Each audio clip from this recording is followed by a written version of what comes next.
Me paré en la mesa principal de la cena de graduación de la escuela de medicina, con la copa de champán temblando en la mano, cuando la voz de mi madre cortó la celebración como una espada. Honestamente, desearíamos que nunca hubieras nacido. Todo el restaurante guardó silencio. 27 años de ser la decepción de la familia se cristalizaron en ese único momento. Mi padre asintió en señal de acuerdo. Mis hermanos sonrieron con desdén. Dejé mi copa sobre la mesa, los miré a cada uno de ellos y dije las palabras que cambiarían todo. Considérame como si nunca hubiera existido. Vivan sus vidas como si nunca hubiera habido una hija llamada Mia. La mesa permaneció congelada. Pude escuchar el tintineo de los cubiertos desde la cocina, el suave jazz sonando de fondo, el sonido de mi propio corazón latiendo fuerte en mis oídos. El tenedor de mi tía Susan chocando contra su plato. Los ojos de mi prima Emma estaban abiertos de par en par por la sorpresa. El tío Frank miraba entre mi madre y yo como si estuviera viendo un accidente de auto en cámara lenta. Mi madre, Bárbara, soltó esa risa despectiva que había escuchado 1000 veces antes. No seas dramática, Mia, siéntate. Movió la mano como si estuviera espantando una mosca, como si toda mi existencia fuera solo una molestia que podía ignorar. Pero no me senté, me quedé ahí, sintiendo que algo cambiaba dentro de mí. Todos esos años de ser comparada con mis hermanos Taylor y Brandon pasaron por mi mente como una película en avance rápido. Taylor, el niño dorado, el abogado corporativo que hizo socio a los 32 años. Brandon, el genio de la tecnología que fundó su propia empresa y la vendió por millones. Y luego estaba yo, Mia, la que eligió la medicina en lugar de la abogacía o los negocios. La que trabajó 3 empleos durante la universidad, que tomó préstamos mientras mis hermanos recibían dinero de la familia. Que se graduó con honores pero nunca estuvo a la altura. Mi padre, Gerald, se levantó. Su rostro estaba rojo, esa vena en su sien palpitando como siempre lo hacía cuando estaba a punto de darme una lección. Estás siendo ingrata, Mia. Después de todo lo que hemos hecho por ti. Casi me reí. Todo lo que habían hecho por mí. No habían pagado ni un solo dólar por mi educación. Había trabajado hasta el agotamiento, viví de fideos, ramen y café, estudiaba hasta las 3 de la mañana, mientras hacía turnos en el hospital, todo por mi cuenta. Pero de alguna manera, en sus mentes, me habían apoyado. Bárbara cruzó los brazos. Te dijimos que te unieras a la firma de Taylor. Podrías haber tenido un trabajo estable, buen dinero, respeto, pero no, tenías que hacer las cosas a tu manera. Siempre tan difícil. Brandon se recostó en su silla, con esa expresión engreída que había perfeccionado a lo largo de los años. Acéptalo, Mia. Siempre ha sido el caso de caridad de esta familia. Todos tuvimos que recoger tu desorden. Fue entonces cuando algo dentro de mí simplemente se rompió. O tal vez sanó. Todavía no estoy segura de cuál. Levanté la mano y desabroché el collar de herencia familiar que llevaba alrededor del cuello. Mi abuela Dorothy me lo había dado cuando me gradué de la universidad, aunque mi madre había dicho que debería ir a un nieto más merecedor. El oro se sentía frío en mi palma. Lo coloqué cuidadosamente sobre el mantel blanco, justo al lado de mi cena intacta. Luego me quité la pulsera que mi padre me había dado para la graduación universitaria. La inscripción decía, para nuestra hija. La dejé junto al collar. ¿Qué estás haciendo? La voz de Bárbara ahora tenía un tono áspero. Los miré a cada uno de ellos. Taylor con su traje caro, Brandon con su reloj de diseñador, mis padres con su mejor atuendo de club campestre. Y no sentí más que claridad. Dijeron que desearían que nunca hubiera nacido. Estoy cumpliendo su deseo. A partir de este momento, no tienen una hija llamada Mia. No existo para ustedes. Vivan sus vidas exactamente como quieran, sin mí en ellas. Mi amiga Amanda me agarró del brazo. Mia, espera. Apreté su mano. Estoy bien, te lo prometo. Y lo extraño era que, lo decía en serio. Salí del restaurante sin mirar atrás. No corrí. No lloré, simplemente caminé, un pie frente al otro, atravesando las mesas de comensales sorprendidos, pasando junto al mostrador de la anfitriona, hacia el aire fresco de la noche. Mi auto estaba estacionado a 3 cuadras de allí. Llegué hasta allá antes de que mis manos comenzaran a temblar tanto que apenas pude meter la llave en el encendido. Conduje hasta mi apartamento, este pequeño estudio en el que firmé el contrato de arrendamiento 3 semanas antes. Mi residencia debía comenzar en 3 semanas en el Hospital Memorial. Todo estaba planeado, todo finalmente estaba encajando. Me senté en mi sofá de segunda mano y saqué mi teléfono. Bloqueé el número de mi madre, luego el de mi padre, luego el de Taylor y Brandon. Pasé por mis redes sociales y los bloqueé también. Luego abrí mi correo electrónico y escribí un mensaje para los 4. Dijeron que desearían que nunca hubiera nacido. Su deseo está concedido. Ya no existo para ustedes. No me contacten. No se comuniquen conmigo. Hemos terminado. Presioné enviar y sentí como si un peso se levantara de mis hombros. De hecho, sonreí. Por primera vez en toda mi vida, me sentí libre. Ese sentimiento duró exactamente 4 horas. Mi teléfono comenzó a vibrar. No de ellos, ya que estaban bloqueados, sino de todos los demás. La tía Susan llamó 2 veces. Mi prima Emma envió 7 mensajes de texto. El tío Frank dejó un mensaje de voz. Familiares lejanos con los que no había hablado en años de repente tenían mi número. Los mensajes eran variaciones de lo mismo. ¿Qué pasó? Tu madre está tan molesta. ¿Podemos hablar? La familia no debería pelear de esta manera. Pero entonces me llamó la abuela Dorothy. Tenía 81 años y era más aguda que la mayoría de las personas, la mitad de su edad. Mia, cariño, escuché lo que pasó. Bien por ti. Casi se me cae el teléfono. ¿Qué? Dije, bien por ti. He visto cómo tu madre te ha tratado como basura toda tu vida. Ya era hora de que alguien se enfrentara a ella. ¿Estás bien? Empecé a llorar entonces. Un llanto feo. Creo que sí, abuela. Llámame si necesitas algo. Lo que sea. Lo digo en serio. Hablamos durante 1 hora. Me dijo que ya había llamado a Bárbara y le había dicho que se avergonzaba de ella. Eso me hizo sentir un poco mejor, un poco menos sola. Pero luego mi amiga Amanda me envió un mensaje. Mia, tu madre está tratando de contactarte a través de mí. Me envió un mensaje para que te lo diera. ¿Quieres escucharlo? ¿Qué dice? Ella dice que, si no te disculpas y regresas, habrá consecuencias. Miré ese mensaje durante mucho tiempo. No una disculpa, no remordimiento, una amenaza, consecuencias. Respondí con un mensaje, dile que dije no. Y Amanda, por favor, no pases más mensajes de ella. No lo haré. Estoy aquí si me necesitas. Te quiero. Apagué mi teléfono y me fui a la cama. Por primera vez en meses, dormí toda la noche sin pesadillas sobre decepcionar a mi familia. 3 días después, me desperté con una notificación de correo electrónico en mi laptop. El remitente era la Dra. Patricia Hartley, directora de la residencia en el Hospital Memorial. El asunto decía, urgente. Necesitamos discutir tu posición en la residencia. Mi estómago se hundió. Mis manos se pusieron frías. Hice clic en el mensaje con los dedos temblorosos. Drag Chen, por favor, contacte a mi oficina inmediatamente para programar una reunión antes de su fecha de inicio. Hay un asunto que requiere discusión. Drag Patricia Hartley. Lo leí 3 veces. Cada vez que leía esa palabra asunto, parecía crecer, volverse más ominosa. ¿Qué asunto? ¿Qué podría haber pasado? Ya había completado todo mi papeleo, cumplido todos mis requisitos, terminado todo lo que debía hacer. Llamé a la oficina tan pronto como abrieron. La secretaria, que siempre había sido amable antes, sonaba fría. La Drag Hartley puede verte a las 2 de esta tarde. Por favor, sea puntual. Llegué al Hospital Memorial 45 minutos antes. No pude evitarlo. Mi ansiedad estaba por las nubes. Me senté en mi coche en el estacionamiento, tratando de calmar mi respiración, repasando todos los posibles escenarios en mi cabeza. ¿Habría cometido un error en mi papeleo? ¿Algo habría salido mal con mi licencia? ¿Habían encontrado a un mejor candidato y estaban cancelando la oferta? El pensamiento de que podría estar relacionado con mi familia apareció brevemente en mi mente, pero lo descarté. Eso era paranoico, ¿verdad? No podían llegar a mi vida profesional. ¿O sí? A las 2 en punto, entré en la oficina de la Drag Hartley. Era una mujer de finales de los 50, con el cabello gris recogido en un moño ordenado y ojos agudos que probablemente habían visto de todo en sus 30 años de carrera en la medicina. Me hizo un gesto para que me sentara en la silla frente a su escritorio. Gracias por venir, Mia.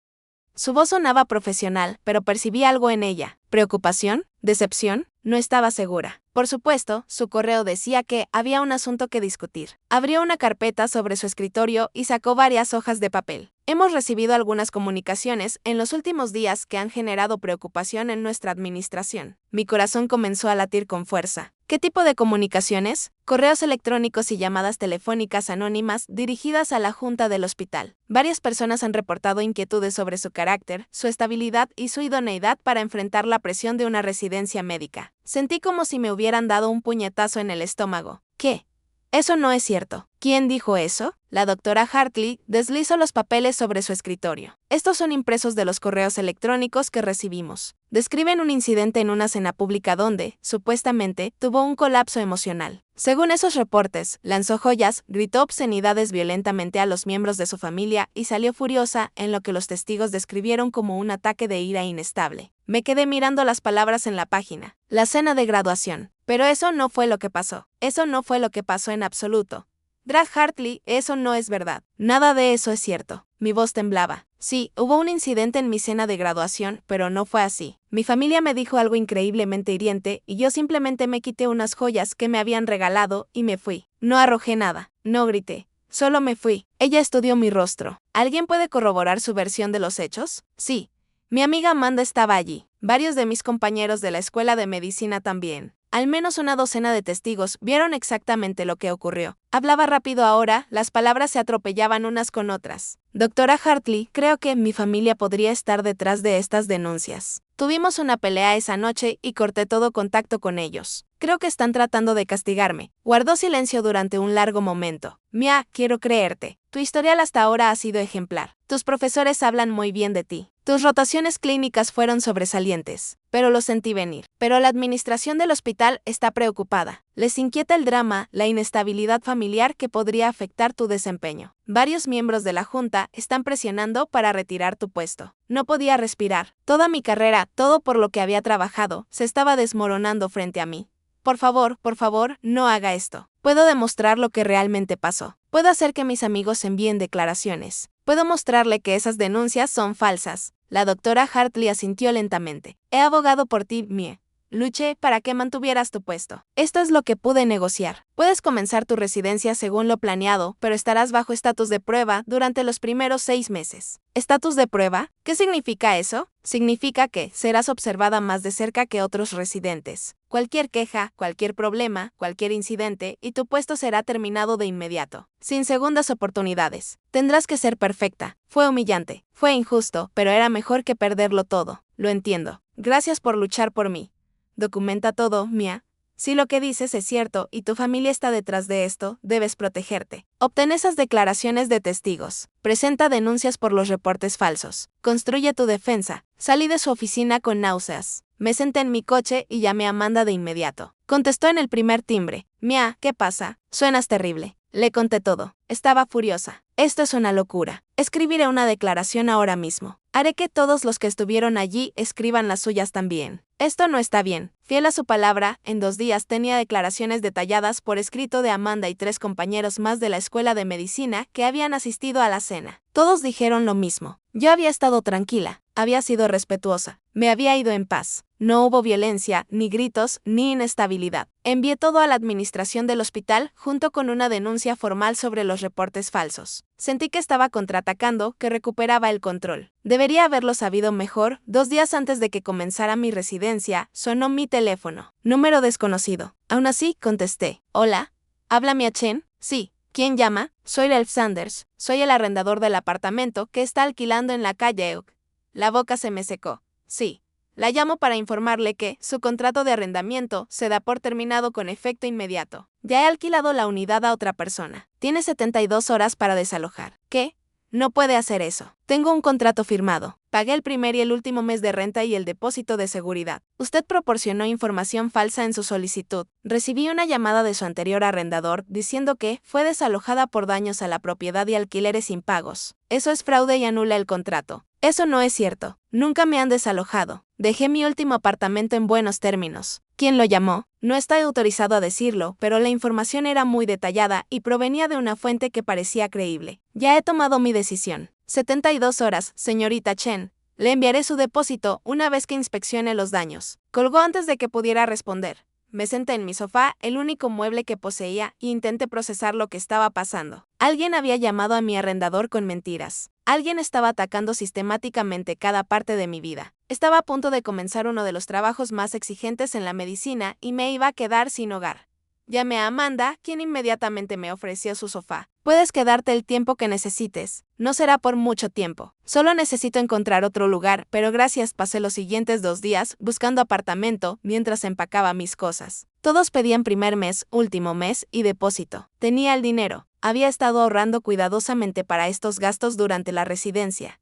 El día que debía mudarme, fui a pagar una habitación de hotel por la noche mientras seguía buscando. Mi tarjeta de débito fue rechazada. Intenté de nuevo. Rechazada. Saqué mi tarjeta de crédito. También rechazada. Me senté en el vestíbulo del hotel con toda mi vida empacada en el auto afuera y abrí la aplicación del banco en mi teléfono. Cuenta en revisión. Acceso temporalmente restringido. Comuníquese con servicio al cliente. Mis manos temblaban tanto que apenas podía marcar el número. La música de espera del banco sonaba en mi oído mientras observaba a la gente registrarse y salir del hotel, viviendo sus vidas normales mientras la mía se desmoronaba. Después de 15 minutos, finalmente contestó una representante. ¿En qué puedo ayudarla hoy? Mis cuentas están congeladas, tanto la corriente como la de ahorros. Necesito saber por qué. Permítame revisar su cuenta. ¿Puede verificar su número de seguro social y fecha de nacimiento? Recité la información con la voz tensa por el estrés. Veo que su cuenta ha sido marcada por actividad sospechosa y posible robo de identidad. El departamento de fraude ha colocado una retención temporal mientras se realiza la investigación. ¿Robo de identidad? Yo no he reportado ningún robo de identidad. ¿Quién lo hizo? No puedo ver esos detalles, pero según las notas, se detectaron múltiples transacciones sospechosas y alguien se comunicó con nosotros expresando preocupación. La investigación tomará de 7 a 10 días hábiles. ¿De 7 a 10 días? Necesito acceso a mi dinero ahora. Estoy a punto de quedarme sin hogar. Estoy por comenzar un nuevo trabajo. Tengo cuentas que pagar. Entiendo su frustración, pero para su protección debemos completar la investigación. ¿Hay algo más en lo que pueda ayudarla hoy? Quise gritar. En su lugar, dije, no, gracias, y colgué. Revisé mi billetera. $63 en efectivo. Eso era todo. Todo lo que tenía disponible en el mundo. Tenía $12,000 en mi cuenta de ahorros, que había reunido durante años de trabajar en varios empleos. Dinero que necesitaba para el alquiler, la comida, la gasolina, todo lo necesario para sobrevivir durante la residencia, cuando trabajaría 80 horas semanales y apenas tendría tiempo para respirar. Y no podía tocarlo. Mi residencia comenzaba en 2 días. 2 días. Necesitaba ropa profesional, un estetoscopio, zapatos cómodos. Necesitaba un lugar donde vivir. Necesitaba comer. Y tenía $63. Llamé a Amanda otra vez. Contestó de inmediato. ¿Qué pasa ahora? Mis cuentas bancarias están congeladas. Alguien reportó actividad sospechosa y robo de identidad. No puedo acceder a mi dinero. Oh, Dios mío, Mia. Está bien. Está bien. Mi sofá es tuyo. En serio, por el tiempo que necesites. Vamos a resolver esto. Conduje hasta el apartamento de Amanda ese mismo día. Vivía en un pequeño departamento de 2 habitaciones con su novia. Sarah me dieron la bienvenida, me ayudaron a subir las cajas, y Amanda me obligó a sentarme a comer algo mientras Sarah preparaba el sofá con mantas y almohadas. Siento que soy una carga, dije. No lo eres. Eres mi amiga y estás pasando por algo horrible. Déjanos ayudarte. Esa noche, presenté denuncias de fraude en el banco. Presenté un informe policial sobre el acoso. Intenté rastrear quién había hecho los reportes falsos sobre mis cuentas, pero todo era anónimo, imposible de rastrear, profesional. A la mañana siguiente, sonó mi teléfono. No reconocí el número, pero algo me hizo contestar. Mia, soy Taylor. La sangre se me heló. ¿Cómo conseguiste este número? Eso no importa. Llamo porque esto ya ha ido demasiado lejos. No tengo nada que decirte. Solo escucho un minuto. Todo esto puede desaparecer. Los problemas con tu residencia, el asunto de tu apartamento, tus cuentas bancarias, todo. Mamá y papá solo quieren una disculpa. Y ahí estaba, la confirmación. Ellos estaban detrás de todo. ¿Una disculpa? Me reí y hasta para mis propios oídos sonó amarga. ¿Disculparme por qué? ¿Por defenderme? ¿Por poner límites? ¿Por avergonzarlos en público? ¿Por causar una escena? Quieren que publiques en redes sociales admitiendo que estabas equivocada y que fuiste irrespetuosa. Quieren que vayas a la cena del domingo y te disculpes frente a toda la familia. Eso es todo. Eso es lo único que hace falta para que esto termine. Eres abogado, Taylor. Sabes que lo que estás describiendo es acoso, extorsión. Es ilegal. Su voz se volvió fría. Pruébalo.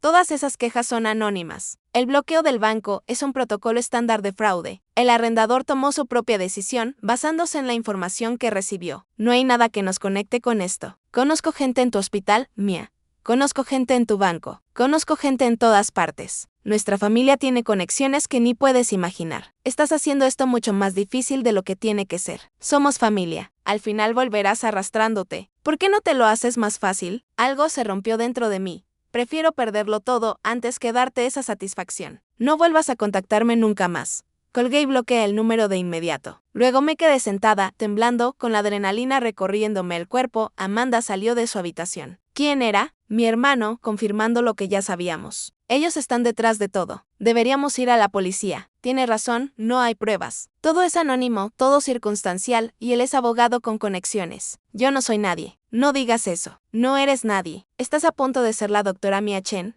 y vas a ser increíble. Quise creerle. De verdad quise hacerlo.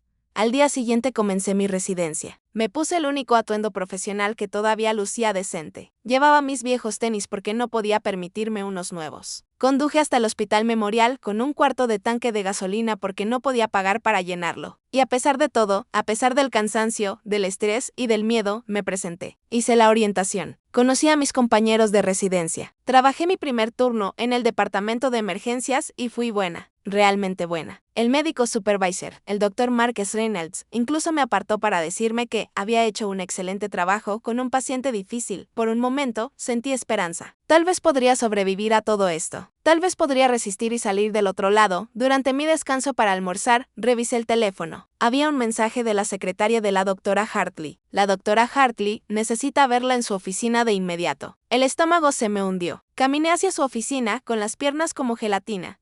La doctora Hartley lucía agotada. Mia, lo siento. Luché por ti. De verdad lo hice. ¿Qué pasó? El hospital recibió una carta anónima esta mañana. Alega que falsificaste partes de tu solicitud a la escuela de medicina. Específicamente, que plagiaste datos de un proyecto de investigación en tu tercer año. Sentí que todo me daba vueltas. Eso no es cierto. Nada de eso es cierto. Lo sé. O al menos, quiero creerlo. Pero la administración del hospital no tiene opción. Tenemos que investigar, y hasta que esa investigación se complete, queda suspendida del programa de residencia con efecto inmediato. ¿Suspendida? ¿Por cuánto tiempo? No lo sé. Podrían ser semanas. Podría ser más. Lo siento mucho, Mia. Salí de ese hospital con mis scrubs, cargando la bolsa con mi ropa de calle, y me senté en el coche. No podía llorar. Estaba demasiado en shock para llorar. Sonó mi teléfono. Era la oficina de la decana de la Facultad de Medicina. Necesitaban hablar conmigo de inmediato sobre acusaciones graves. Y fue entonces cuando comprendí el alcance de lo que mi familia estaba haciendo. No solo me estaban castigando, me estaban borrando. Estaban destruyendo toda mi vida profesional, pieza por pieza, hasta que no quedara nada.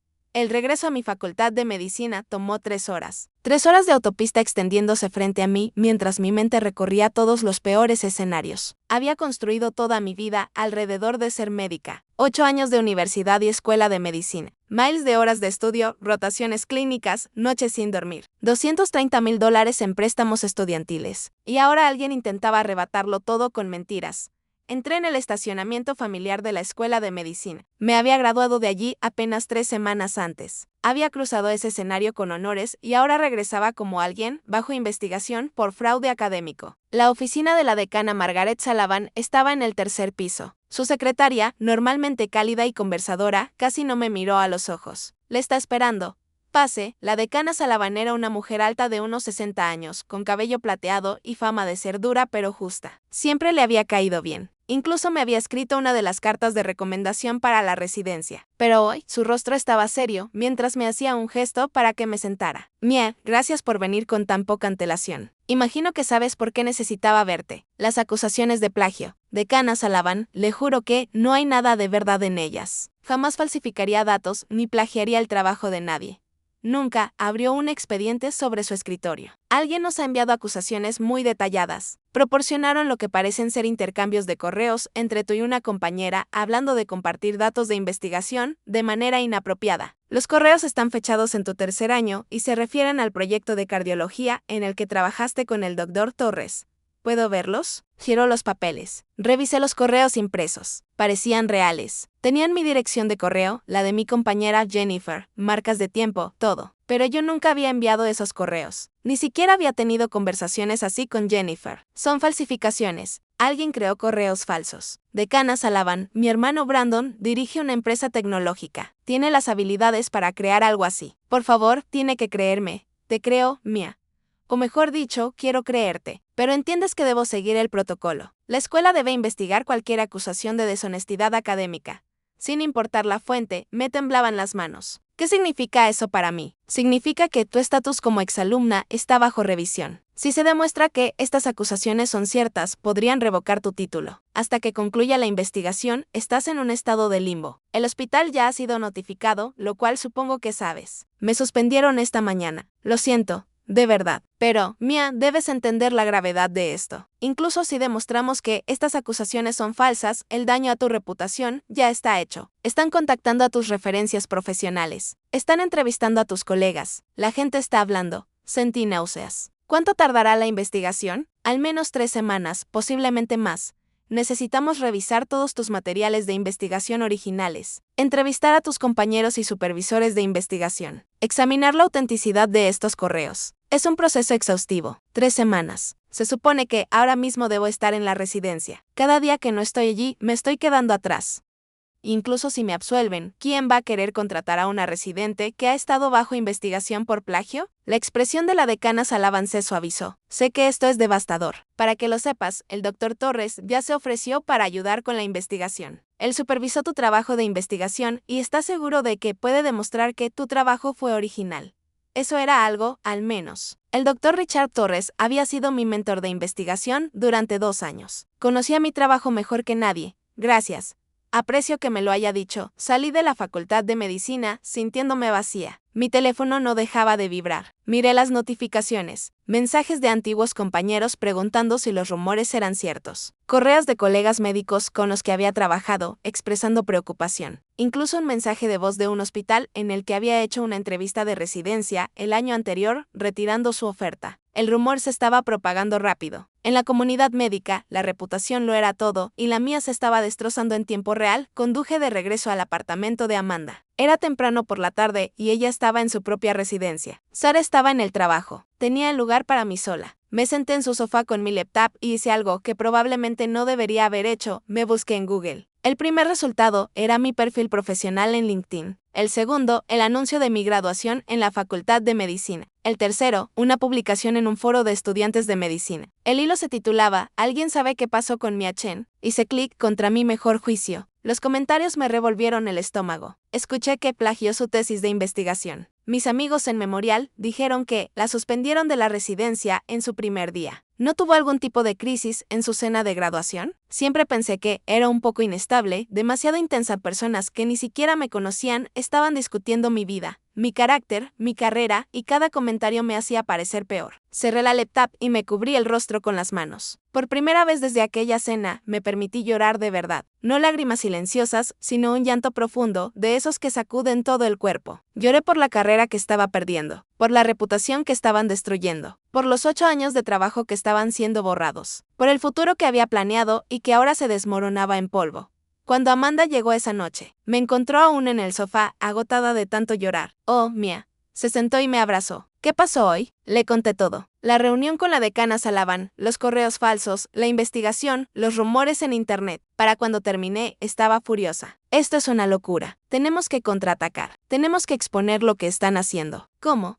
No hay pruebas de que estén detrás de esto. Y aunque las hubiera, ¿quién me creería? Soy solo una residente suspendida con una familia que dice que soy inestable. Ellos tienen dinero, conexiones, abogados. Yo no tengo nada. Tienes la verdad. Y tienes gente que te quiere. Sonó mi teléfono. Era la abuela Dorothy. Contesté y su voz sonaba cálida y preocupada. Mia, cariño, me enteré de lo que está pasando. Frank me llamó. Ha estado al tanto de tu madre. Quiero que sepas que estoy de tu lado. Gracias, abuela. También voy a contratarte un abogado. Uno bueno. Alguien que pueda luchar contra este acoso. No puedo pedirte que hagas eso. Es demasiado dinero. No estás pidiendo. Yo te lo ofrezco. Y no quiero escuchar ninguna objeción. Bárbara es mi hija, pero lo que está haciendo está mal. Alguien tiene que detenerla. Por primera vez en todo el día, sentí una pequeña chispa de esperanzas 2 días después. Estaba sentada en la oficina de Keral Jensen, una abogada de mirada aguda de unos 50 años que se especializaba en casos de acoso y difamación. Dorothy la había contratado y estaba pagando sus honorarios. Keral escuchó toda mi historia, tomando notas. Cuando terminé, se recostó en su silla. Esto es un patrón claro de acoso. El problema es demostrar quién está detrás. Todo se ha hecho de forma anónima o a través de terceros, pero podemos empezar a construir un caso. Solicitaremos una orden de restricción basada en el patrón de comportamiento. Documentaremos cada incidente y estaremos listas para actuar si cometen un error y dejan alguna evidencia. ¿Y la investigación por plagio? Esa es más complicada. Tu facultad de medicina debe seguir su propio proceso. Pero puedo ayudarte a preparar tu defensa. ¿Tienes tus materiales originales de investigación? Todos. Conservo copias de seguridad de todo. Bien.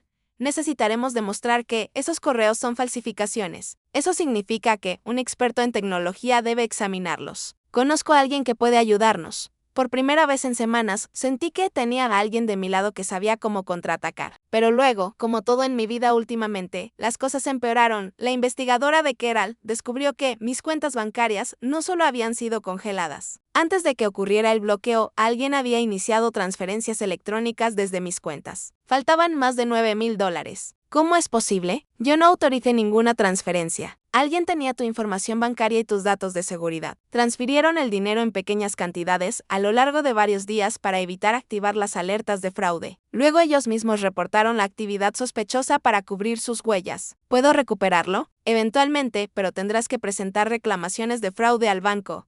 Y eso toma entre 30 y 60 días. De 30 a 60 días, tendría suerte si para entonces todavía tuviera carrera. A pesar de todo, hubo una buena noticia. El Dr. Torres trabajó rápido. En una semana había reunido todos mis materiales originales de investigación, completos con marcas de tiempo, borradores y sus propias notas de nuestras reuniones de supervisión. Presentó todo ante la decana Sullivan con un informe detallado. Las acusaciones de plagio fueron oficialmente desestimadas. Los correos falsos fueron identificados como forgeries. Mi expediente en la Facultad de Medicina quedó limpio. La decana Sullivan me llamó personalmente. Mia, me alegra tanto decirte esto. Has sido completamente exonerada. Estoy redactando una carta formal para el Hospital Memorial, defendiéndote y explicando la situación. Debería haberme sentido eufórica. En cambio, solo me sentía agotada. Gracias, decana Sullivan. Aprecio de verdad todo lo que ha hecho. Pero cuando llamé a la doctora Hartley en el Hospital Memorial, su voz sonaba triste. Mia, me alegra mucho que las acusaciones se hayan demostrado falsas. Y quiero que sepas que luché por ti, pero la administración del hospital ha decidido terminar tu puesto en la residencia. ¿Qué? ¿Por qué? Ya fui absuelta. No hice nada malo. Lo sé. Ellos también lo saben. Pero creen que la situación ha creado demasiada interrupción, demasiado drama. Les preocupa la reputación del hospital y la posibilidad de problemas continuos. Lo siento mucho. Han sugerido que vuelvas a postular el próximo año. ¿El próximo año? Un año entero de mi vida perdido. Un año en el que tendría que explicarle a cada programa por qué mi residencia fue terminada. Una mancha que me seguiría para siempre. Lo entiendo. Gracias por intentarlo. Colgué y me quedé sentada en la sala del apartamento de Amanda, mirando la pared. Había sido absuelta de toda culpa, pero aún así lo había perdido todo. Mi familia había ganado. Destruyeron mi carrera sin dejar ni una sola huella. Esa noche conduje hasta la casa de huéspedes de Helen solo para despejarme. Noté un auto estacionado al final de la calle. El auto de mis padres. Me estaban observando, siguiéndome. Incluso después de todo lo que habían hecho. No se detenían. Tomé una foto de su auto y se la envié a Carol Jensen. Ahora me están acosando. Su respuesta fue inmediata. Documenta todo. Mañana presentaremos la solicitud de la orden de restricción.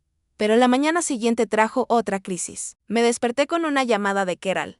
Mia, necesito decirte algo. Tus padres te están demandando por difamación y angustia emocional. Me incorporé tan rápido que me mareé. Me están demandando por qué. La voz de Carol era tranquila, pero se notaba la rabia contenida. Alegan que tu correo electrónico, cortando todo contacto, y las cosas que dijiste a los familiares sobre ellos constituyen difamación. Dicen que dañaste su reputación en la comunidad y les causaste angustia emocional. Están pidiendo $50,000. Eso es una locura. Dije la verdad. No he mentido sobre nada. Lo sé.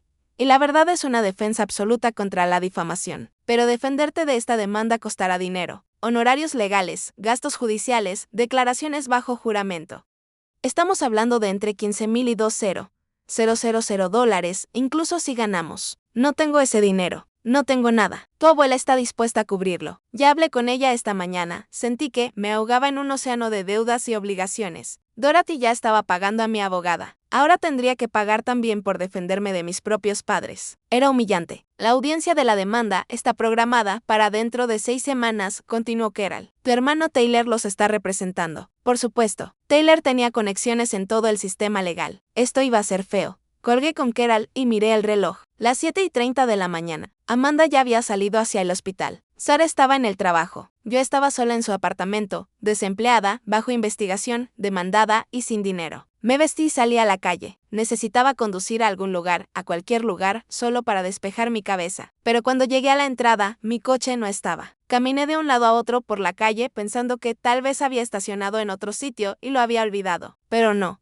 Mi coche definitivamente había desaparecido. Llamé a la línea de no emergencias de la policía. Necesito reportar un vehículo robado. La operadora tomó mis datos. En realidad, señora, su vehículo fue remolcado temprano esta mañana desde esa dirección. Fue reportado como abandonado. ¿Abandonado? Lo conduje ayer. Está registrado, asegurado, todo. Deberá comunicarse con la empresa de grúas. Ellos fueron quienes hicieron el reporte. Anoté el número y llamé. La empresa de grúas quería $375 para liberar mi coche. Tenía $11 en la billetera. Regresé al apartamento de Amanda y me quedé allí, de pie, en la sala. No tenía coche, ni dinero, ni trabajo, ni carrera. Una demanda encima. Y mi familia seguía allá afuera, todavía atacándome, encontrando nuevas maneras de destruirme. Sonó mi teléfono. Era Dorothy. Abuela, no puedo seguir aceptando tu dinero. Esto ya es demasiado. Eres mi nieta, y lo que Bárbara está haciendo es imperdonable. Ya pagaré el remolque. Dame el número. Abuela, Mía, déjame ayudarte, por favor. Tengo más dinero del que podría gastar jamás, y quiero usarlo para protegerte. Esto es importante para mí. Su voz se quebró un poco al decir la última frase. Entonces comprendí que esto no era solo por mí. Era por ella, por ver a su propia hija convertirse en un monstruo y tratar de corregirlo. Está bien. Gracias, ella pagó el remolque y Amanda me llevó a recoger el coche. Cuando salimos del depósito, vi el coche de mi padre estacionado al final de la calle. Me estaban observando. Querían que supiera que me estaban observando.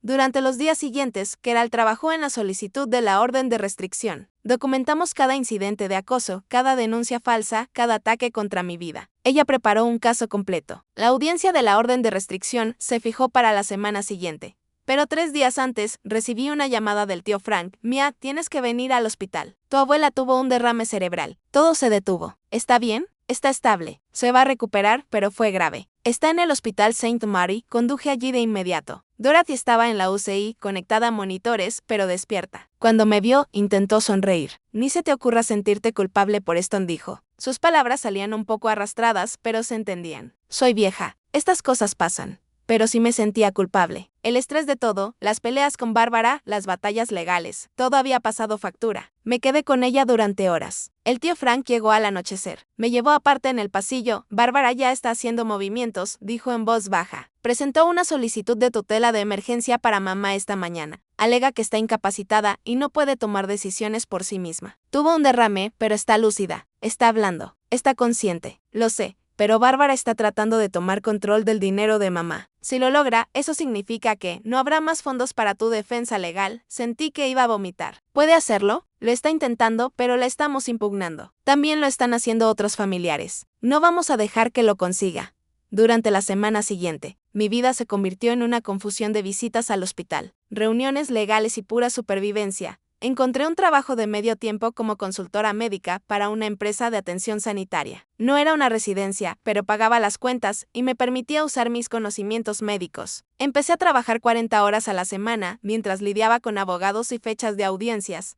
Finalmente llegó la audiencia por la orden de restricción. Keral presentó todas nuestras pruebas, el patrón de acoso, los reportes falsos, la vigilancia, los ataques financieros. El juez escuchó con atención. Bárbara se hizo la víctima. Lloró en el estrado, hablando de cuánto extrañaba a su hija, de lo preocupada que estaba por mí, de cómo solo quería reunir a la familia otra vez. Fue una actuación digna de un premio. Pero Keral fue mejor. Presentó registros telefónicos mostrando las veces que habían intentado contactarme después de que yo les pidiera que se detuvieran. Mostró fotos de su coche frente a la casa de Helen.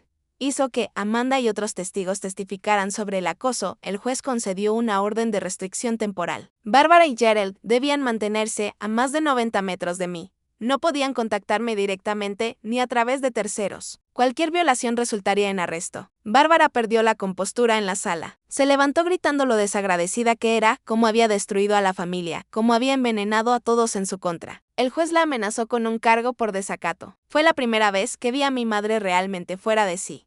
Y entonces comprendí algo, ya no tenía el control. Lo había perdido y eso la aterrorizaba más que nada. La solicitud de tutela sobre Dorothy fracasó. Los médicos confirmaron que estaba en condiciones de tomar sus propias decisiones. Dorothy se recuperó bien del derrame cerebral y fue dada de alta para ingresar en un centro de rehabilitación, y entonces sucedió algo inesperado. Keral presentó una contrademanda contra mis padres por acoso, acecho e interferencia maliciosa con mi carrera y mis finanzas. Con toda la evidencia documentada, tenía un caso sólido. Taylor se retiró discretamente como su abogado. Algo sobre posibles violaciones éticas. Bárbara y Gerald tuvieron que contratar a un nuevo abogado, y este les aconsejó retirar la demanda por difamación en mi contra. La demanda fue desestimada. Por primera vez en meses pude respirar. Aún no tenía una residencia. Aún tenía deudas enormes y una reputación dañada. Pero los ataques habían cesado. La orden de restricción seguía vigente. La demanda había desaparecido. El banco finalmente terminó la investigación por fraude y me devolvió la mayor parte del dinero robado. No todo, pero lo suficiente para tener un pequeño colchón otra vez. Seguí trabajando en el puesto de consultoría médica. Empecé terapia para procesar todo lo ocurrido. Comencé el largo y lento proceso de reconstruir mi vida. Y entonces, 2 meses después de que todo se derrumbara, recibí un correo electrónico que lo cambió todo. Estimada Drag Chen, espero que este mensaje la encuentre bien. Mi nombre es la doctora Sarah Mitchell y soy la directora del programa de residencia del Pacific Northwest Medical Center en Seattle. Recientemente supe de su situación a través de la doctora Patricia Hartley, quien se sintió terrible por cómo terminó todo en el Memorial Hospital. Se puso en contacto con varios de sus colegas para abogar por usted. Después de revisar su expediente, hablar con sus referencias en la Facultad de Medicina y conocer por lo que ha pasado, me gustaría hacerle una posición en nuestro programa de residencia a partir de dentro de 3 meses. Por favor, hágame saber si está interesada en hablar sobre esta oportunidad. Leí el correo 3 veces. Seattle. Al otro lado del país, lejos de mi familia, lejos de todo lo que conocía. Una oportunidad para empezar completamente de nuevo. Un programa prestigioso, tal vez incluso mejor que el de Memorial. Pero había un problema. Los puestos de residencia son de registro público. Mi familia podría averiguar dónde estaría y la orden de restricción solo era válida en mi estado actual. Llamé a Amanda de inmediato. Me están ofreciendo una residencia en Seattle. Eso es increíble. ¿Vas a aceptarla? No lo sé. ¿Y si me exigen? ¿Y si todo esto vuelve a empezar? Entonces vuelves a luchar. Pero, Mia, no puedes dejar que te arrebaten tus sueños. Has trabajado demasiado. Te lo mereces. Luego llamé a Dorothy. Ella ya estaba de vuelta en casa, recuperándose bien, y su voz sonaba firme. Acéptalo, dijo con determinación. Acéptalo y no mires atrás. Bárbara ya no puede hacerte daño. La orden de restricción, la demanda fallida, Frank y yo vigilando cada uno de sus movimientos. Ella sabe que ha perdido. Ve y sé doctora, cariño. Para eso naciste. Lo pensé durante 2 días y luego acepté. 2 semanas antes de mi mudanza a Seattle, llegó un paquete al apartamento de Amanda. Estaba dirigido a mí, sin remitente. Dentro estaba el collar de herencia familiar que había dejado sobre la mesa aquella noche de la cena de graduación y una nota con la letra de mi madre. Siempre tomaste lo que no era tuyo. No mereces esto. Vas a fracasar. Me quedé mirando esa nota durante mucho tiempo. La antigua Mia se habría aterrorizado, se habría cuestionado, habría pensado que tal vez tenía razón. Pero yo ya no era esa persona. Había pasado por demasiado. Había sobrevivido a demasiado. Guardé el collar de nuevo en la caja y lo metí en mi unidad de almacenamiento. No lo necesitaba. No necesitaba nada de ellos. Y entonces empecé a empacar para Seattle. La llamada llegó cuando estaba a mitad de la mudanza, con cajas apiladas a mi alrededor. Número desconocido otra vez, pero algo me dijo que contestara. Mia, soy tu tío Frank. Necesitamos hablar sobre lo que realmente está pasando con tu madre. Me senté en el sofá de Amanda, rodeada de cajas. ¿A qué te refieres? Estoy en el aeropuerto. Volé desde Portland porque pasé tiempo con tu abuela después de su derrame y ella me contó todo lo que has estado viviendo. Así que investigué un poco. ¿Podemos vernos? No quiero hablar de esto por teléfono. Nos encontramos en una cafetería 1 hora después. Frank se veía mayor de lo que recordaba, pero sus ojos estaban afilados y llenos de ira. Pidió café para los dos y se sentó frente a mí. Necesito decirte algo, y no te va a gustar, pero mereces saber la verdad sobre por qué tu madre ha sido tan cruel contigo. Está bien, sacó una carpeta de su maletín. Pasé las últimas semanas investigando las finanzas de Bárbara y Gerald. Llamé a algunos favores, hice preguntas, revisé registros públicos. Lo que encontré fue peor de lo que esperaba.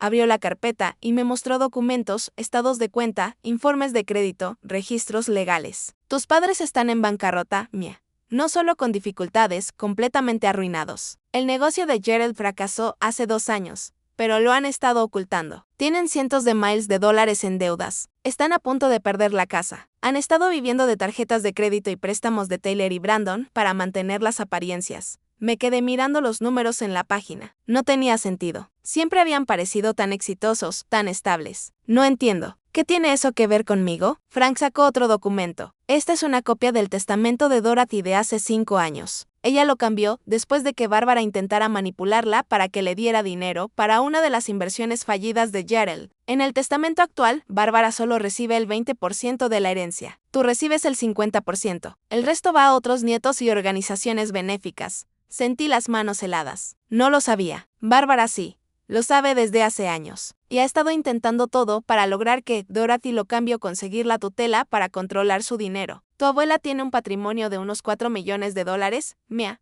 Bárbara está desesperada. De repente, todo tuvo sentido. La crueldad en la cena de graduación no se trataba solo de control o decepción. Se trataba de dinero. Ella quería que yo estuviera rota, dije despacio. Quería que dependiera de ellos para poder manipularme. Exactamente. Y cuando cortaste todo contacto, entraron en pánico. Cada ataque desde entonces ha sido calculado para destruir tu independencia. Si no tienes carrera, ni dinero, ni red de apoyo, tendrías que volver con ellos. Y así podrían controlarte. Tal vez incluso convencerte de ponerte de su lado respecto al testamento de Dorothy. O convencer a Dorothy de que eres inestable y que no deberías heredar tampoco las acusaciones de plagio, el acoso. Todo fue diseñado para hacerte parecer incapaz. Si Dorothy creía que estabas teniendo una crisis, podría cambiar el testamento. Sentí náuseas. Han estado tratando de destruirme sistemáticamente por dinero. Lo siento, Mia. Siento mucho no haberlo visto antes. He estado al otro lado del país y hace años que Bárbara y yo no tenemos una buena relación. Pero cuando Dorothy tuvo el derrame y me contó lo que estaba pasando, tuve que investigar. ¿La abuela sabe sobre su situación financiera? Ahora sí. Le mostré todo. Está furiosa. Está hablando de excluir completamente a Bárbara del testamento. Durante los días siguientes, Frank testificó en el caso de tutela, presentando toda su investigación financiera. El juez no quedó nada impresionado con la desesperación de Bárbara por controlar los bienes de su madre mientras ocultaba su propia ruina económica. La audiencia por la orden de restricción ya había ocurrido, pero la información de Frank fortaleció aún más el caso. Bárbara y Gerald tuvieron que mantenerse alejados de mí. Sin contacto, sin mensajes a través de terceros. Una distancia mínima de 90 metros en todo momento. Observé a Bárbara en esa sala del tribunal, y por primera vez la vi con claridad. No como mi madre, sino como una mujer desesperada que lo había apostado todo por mantener las apariencias. Y había perdido. Había sacrificado su relación con su hija, su integridad, su reputación, todo por un dinero que nunca iba a obtener. Y no sentí nada, ni ira, ni tristeza, solo alivio de que, finalmente hubiera terminado.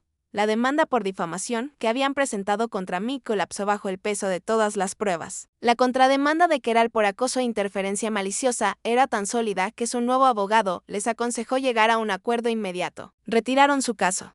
Acordaron pagar mis honorarios legales y firmaron documentos comprometiéndose a no contactarme nunca más bajo pena de nuevas acciones judiciales. Taylor ya se había retirado como su abogado, probablemente al darse cuenta de que había cruzado líneas éticas al usar sus contactos legales para ayudarles a acosarme. La noticia se extendió por la comunidad jurídica. Su reputación sufrió. Mi banco finalmente restauró todo el dinero que había sido robado de mis cuentas. La investigación por fraude confirmó que alguien con información interna había accedido a mis cuentas y transferido el dinero antes de congelarlas. El banco no pudo probar quién, pero devolvió cada dólar y se disculpó por la demora. Dorothy se recuperó por completo del derrame cerebral. Se mudó a una residencia asistida que parecía más un complejo de apartamentos de lujo. Un lugar donde tendría ayuda si la necesitaba, pero podría mantener su independencia. Seguía lúcida y en pleno control de sus asuntos. Y estaba más decidida que nunca a ayudarme. Te voy a dar un cheque por $50,000, dijo cuando la visité. No discutas. Es un regalo, no un préstamo. Úsalo para comenzar tu nueva vida en Seattle. Consigue un buen apartamento. Compra lo que necesites. Ten un colchón mientras te estabilizas. Empecé a protestar, pero ella levantó la mano. Mia, tengo 81 años. Tengo más dinero del que podría gastar en 3 vidas. ¿Y sabes qué? Verte enfrentarte a Bárbara, verte negarte a rendirte, sin importar lo que te lanzara, me ha hecho sentir más orgullosa que nada en mi vida. Eres la nieta que siempre soñé tener, fuerte, con principios, valiente. Déjame ayudarte. Me haría muy feliz, así que acepté. Y se sintió como libertad. Encontré un hermoso apartamento de una habitación en Seattle, cerca del hospital. Compré muebles nuevos. Adquirí ropa profesional para la residencia. Me di el gusto de cosas que siempre había considerado lujos, como unas zapatillas para correr de buena calidad y una cafetera de verdad.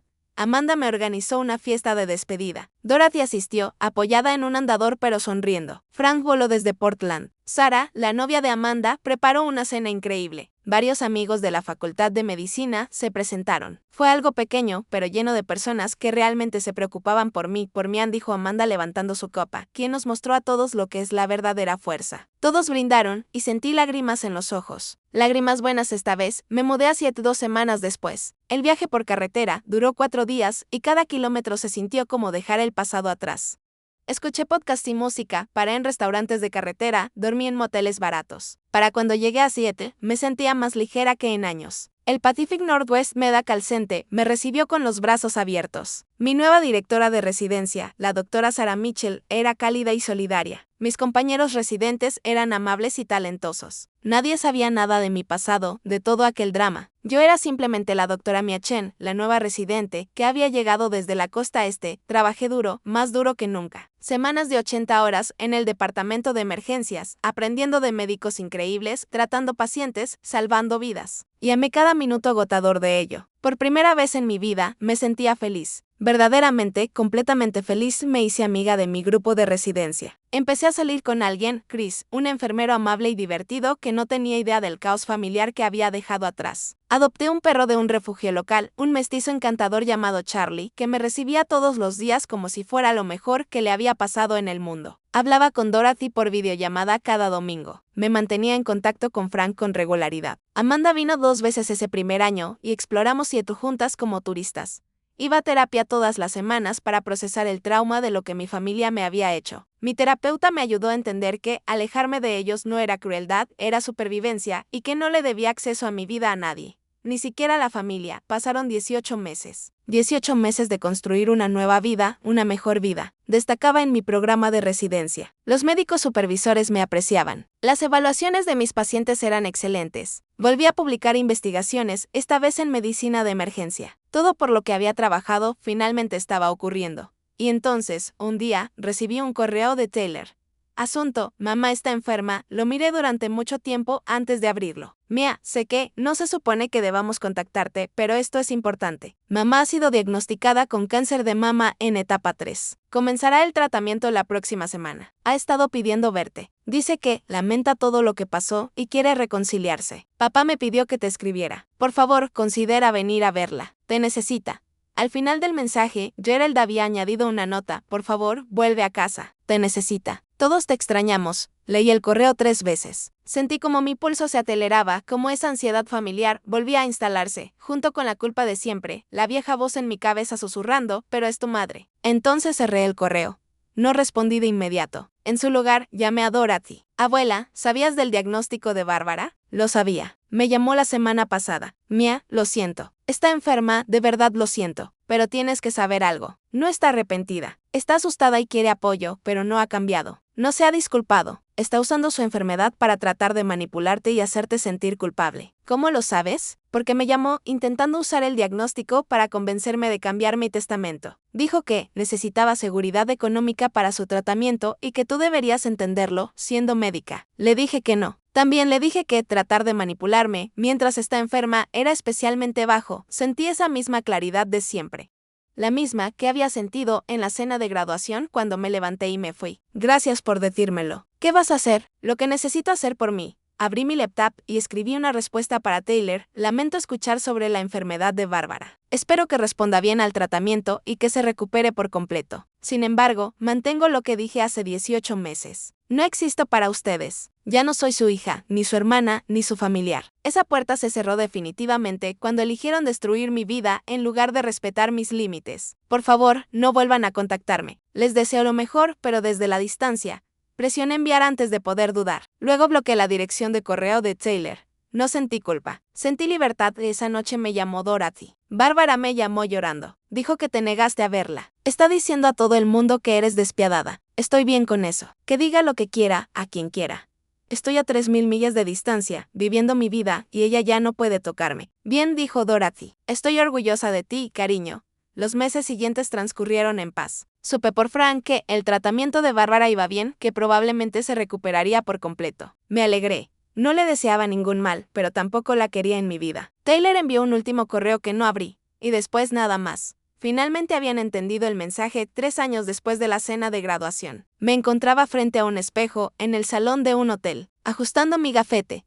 Mia Chen, especialista en medicina de emergencia, asistía a una conferencia médica nacional, a punto de presentar una investigación que había realizado sobre protocolos de trauma en departamentos de urgencias. Mi vida no se parecía en nada a lo que era aquella noche terrible. Había terminado mi residencia con honores, primera de mi clase. El Pacific Northwest Medical Center me había ofrecido una beca en medicina de emergencia que completé con éxito. Ahora trabajaba como médica de planta en su departamento de emergencias, enseñando a residentes, realizando investigaciones y salvando vidas cada día. Tenía un hermoso apartamento con vista al agua. Charlie, ahora con 3 años, era el mejor perro que podía haber tenido. Chris y yo llevábamos 2 años juntos y se había mudado conmigo hacía 6 meses. Hablábamos de matrimonio, pero sin prisa. La vida se sentía bien, estable y completamente mía. No había hablado con Bárbara, Gerald, Taylor ni Brandon en 3 años. La orden de restricción se había vuelto permanente. Por Frank supe que su situación financiera se había estabilizado un poco, que Bárbara se había recuperado del cáncer, que la carrera de Taylor había vuelto a florecer. Y que la empresa de Brandon iba bien. Se habían mudado a una casa más pequeña, pero estaban saliendo adelante. No sentí nada al respecto, ni alivio, ni satisfacción, ni enojo. Eran extraños para mí. Personas que alguna vez conocí en otra vida. Dorothy, ahora con 84 años, seguía lúcida y saludable. Hablábamos cada semana. Había actualizado su testamento para dejarme el 60% de su patrimonio y reducir la parte de Bárbara al 10%. Ya recibió su herencia anticipada en todo el dinero que gasté en tu defensa legal, dijo Dorothy con ironía. Frank y yo nos habíamos vuelto muy cercanos. Me visitaba en Seattle 2 veces al año y compartíamos largas cenas en las que me contaba historias sobre la familia con la que ya no tenía contacto. No eran chismes, solo actualizaciones por si algún día quería saber. Apreciaba que nunca me presionara para reconciliarme. Amanda también prosperaba en su carrera. Estaba terminando su residencia en pediatría en la costa este. Nos visitábamos cada pocos meses y planeaba ser mi dama de honor cuando Chris y yo finalmente nos casáramos. Mientras esperaba para dar mi presentación en aquel salón de conferencias. Pensé en la joven asustada que había sido 3 años atrás, sin hogar, sin dinero, con su carrera destruida y una familia que la atacaba desde todos los frentes. En aquel momento estaba tan convencida de que había cometido un error al alejarme aquella noche, tan segura de que lo había perdido todo, y, sin embargo, lo había ganado todo. Durante una pausa, una prima lejana, Emily, se me acercó en el pasillo. Había estado en la cena de graduación. No habíamos hablado desde entonces. Mia, oh Dios mío, sí eres tú. He querido hablar contigo durante años. Hola, Emily. Solo quería decirte que lo que hiciste aquella noche, levantarte y alejarte de Bárbara y Gerald, fue lo más valiente que he visto en mi vida. Y me cambió la vida, me sorprendió. ¿Cómo así? Estaba en una relación tóxica con mis propios padres. No tan mala como la tuya, pero lo suficiente. Verte poner ese límite, verte mantenerlo, sin importar lo que te hicieran. Me inspiró. Fui a terapia. Puse mis propios límites. Mi vida es mucho mejor ahora. Así que gracias, me abrazó y se alejó, dejándome allí con lágrimas en los ojos. Nunca había pensado que mis acciones pudieran afectar a alguien más. Solo había intentado sobrevivir, pero tal vez eso era suficiente. Tal vez mostrarle a la gente que puedes elegirte a ti mismo, que puedes alejarte de la toxicidad incluso cuando viene de la familia. Tal vez eso importaba. Mi presentación salió impecablemente. La investigación fue muy bien recibida. Después, varios colegas se me acercaron con oportunidades de colaboración. Mi carrera era todo lo que siempre había soñado que sería. Esa noche llamé a Dorothy desde mi habitación de hotel. ¿Cómo te fue?, preguntó. Fue increíble, abuela. Todo es increíble, suenas feliz. Realmente feliz lo estoy. De verdad lo estoy bien. Te lo mereces, cariño. Después de todo lo que has pasado, mereces toda la felicidad del mundo. Unos meses después, supe por Frank que Bárbara había estado preguntando por mí. No intentaba contactarme. Solo quería saber si estaba bien, si era feliz. Al parecer, su susto con el cáncer la había hecho reflexionar sobre su vida y darse cuenta de lo que había perdido. Pero ya era demasiado tarde. Algunos puentes, una vez quemados, no se pueden reconstruir, y yo estaba en paz con eso. Había aprendido algo fundamental a través de todo esto. La familia no se define por la sangre. La familia es quien aparece por ti, quien te apoya, quien te ama sin condiciones. Dorothy, Amanda, Frank, Chris, mis colegas, mis amigos. Ellos eran mi familia ahora, ellos me eligieron. Y yo los elegí a ellos. Una tranquila mañana de domingo. 6 meses después, estaba sentada en mi apartamento con Chris y Charlie, tomando café y leyendo el periódico. Sonó mi teléfono. Era Dorothy. Buenos días, abuela. Buenos días, cariño. Tengo noticias. Bárbara se puso en contacto conmigo ayer. Quería que te preguntara si estarías dispuesta a hablar con ella. Le dije que te lo preguntaría, pero que no te presionaría de ningún modo. Lo pensé. 3 años y medio de silencio, 3 años y medio de paz. No quiero hablar con ella. Soy feliz, abuela. Por fin completamente feliz. Y abrir esa puerta, aunque sea un poco, pondría en riesgo todo lo que he construido. Eso imaginé que dirías. Y creo que tienes razón. No le debes nada, Mia.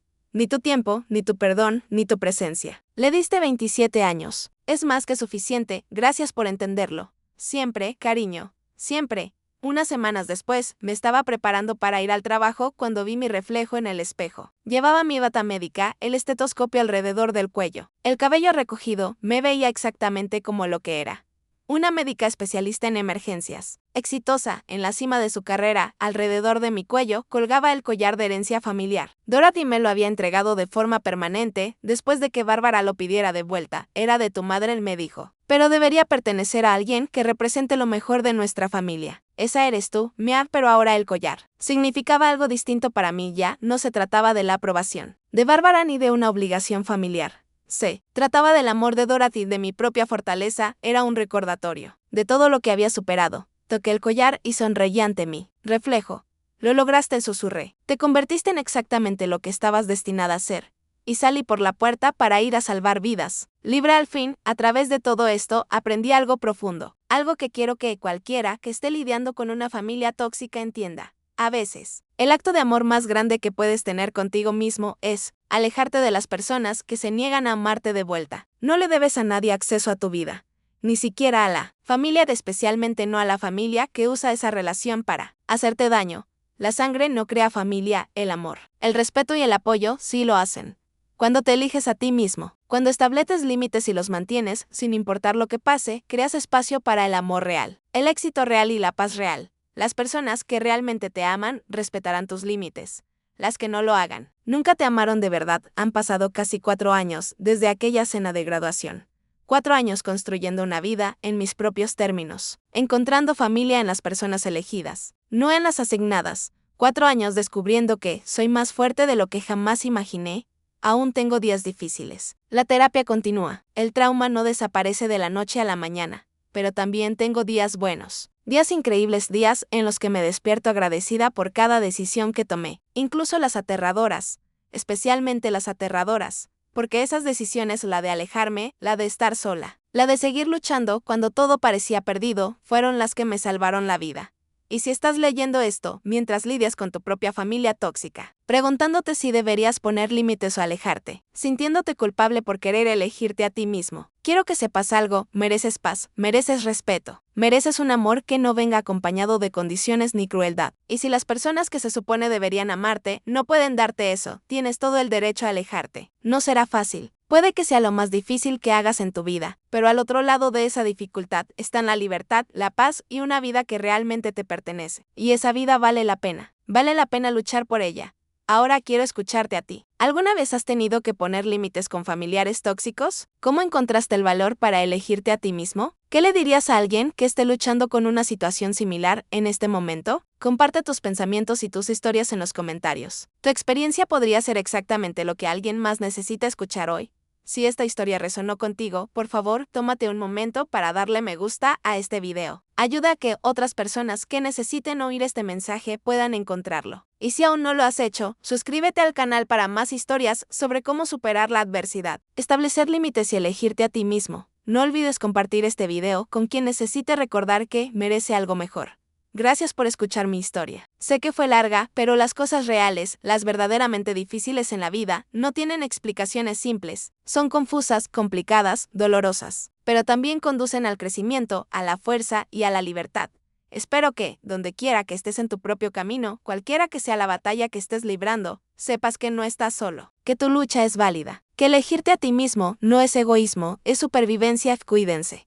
Pongan límites, elijan la paz, construyan su familia elegida. Y nunca, nunca permitan que nadie los haga sentir que no son suficientes, exactamente tal como son. Hasta la próxima, soy la doctora Mia Chen, recordándote que a veces lo mejor que puedes hacer por tu familia es alejarte de ella.